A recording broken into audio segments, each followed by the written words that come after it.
So I wanted to start out with the injury reports for this Monday night game, and we'll start with the Titans rather, and kind of their big names that are out this game. Starting cornerback Christian Fulton is out. Dontrell Hilliard, the second running back for the Titans, is also out, and then the other key injury here, wide receiver Kyle Phillips is questionable. Um, so Kyle Phillips last week against the Giants led the team in yards receiving. He had 6 catches for 66 yards. So obviously, it's kind of early in the season. I wouldn't really consider him, like their number one option.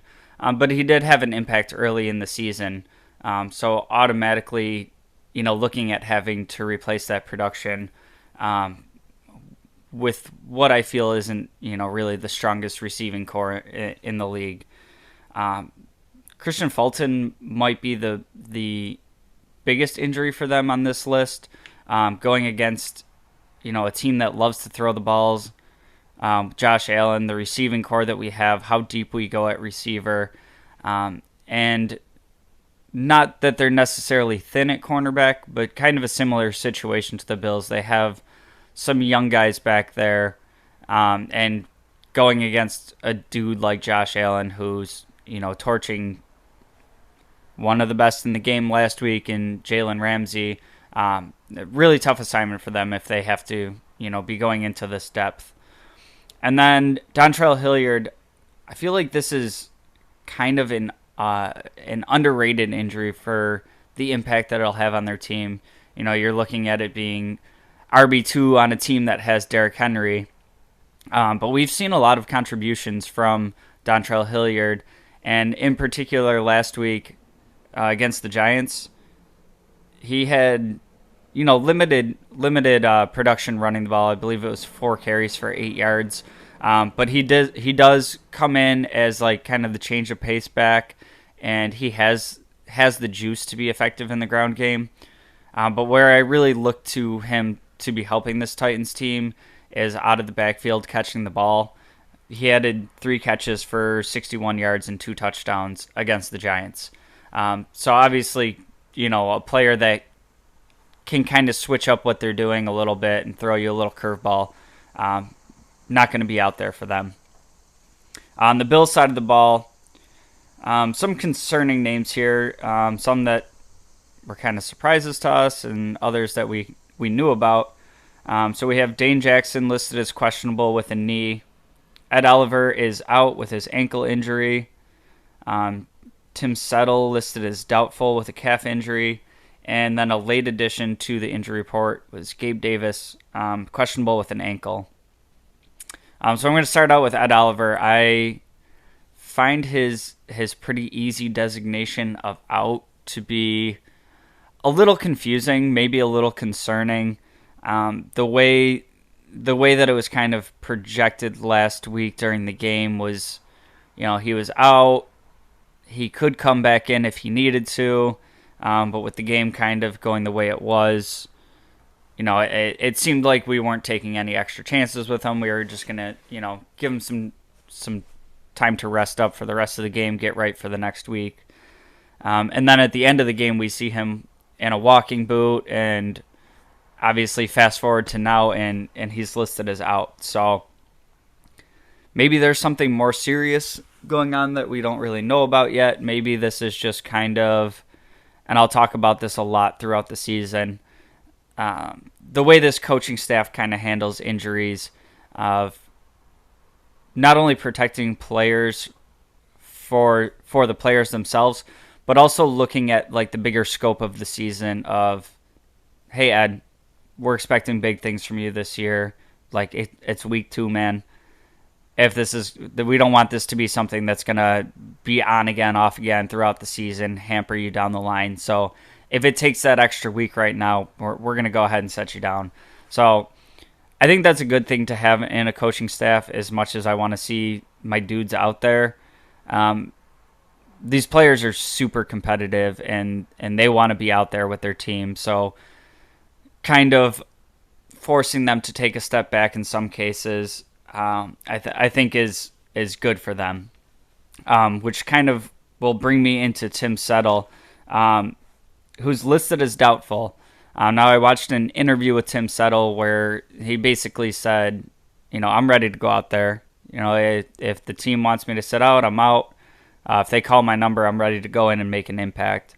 And the designation of doubtful versus questionable there makes me feel like he's more apt not to play, which is interesting when he's saying like, yeah, I'm ready to go. He's juiced up. And I think this is, again, kind of the example of, he might be feeling like he's ready to go, but between the medical staff and the coaching staff, they're like, we don't know, Tim. It's a long season. Let's make sure you're right before you get back out there.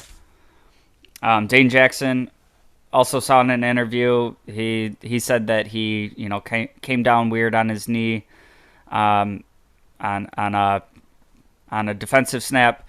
No tears, no rips, nothing like that. And he said it was kind of more precautionary that he was sitting out. And he said, "Oh yeah, for sure, I'll be out there."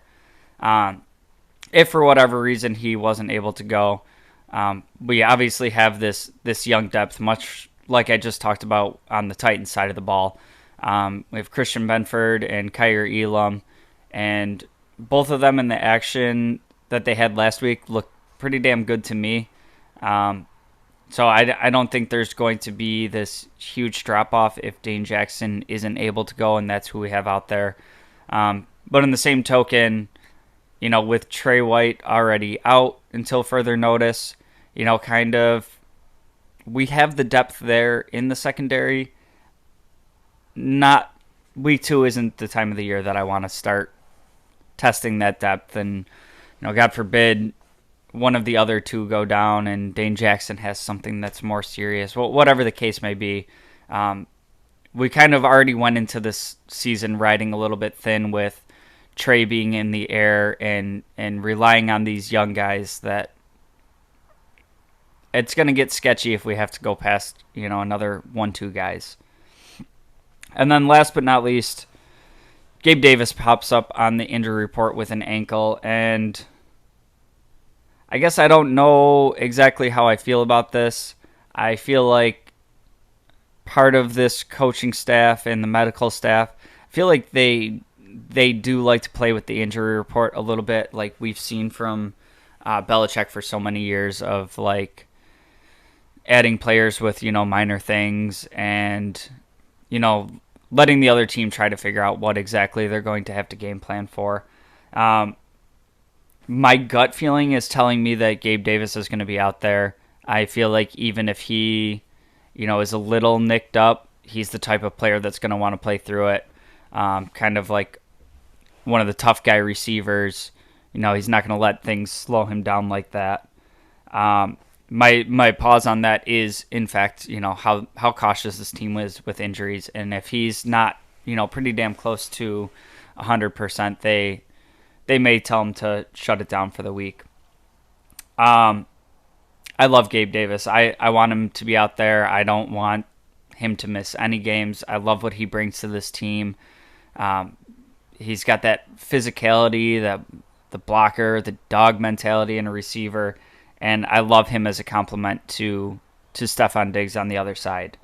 My prediction here is that Gabe Davis does suit up and kind of start the game, but that we also see Khalil Shakir get his first active game, whether it's one of the running backs going inactive, one of these defensive linemen that are a little banged up going inactive.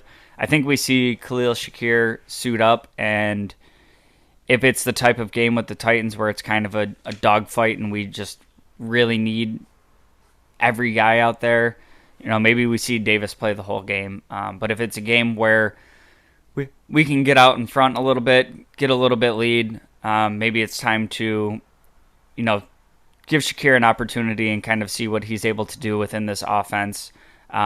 Make sure we're getting Gabe Davis right and healthy, so we're not playing with injuries throughout the season.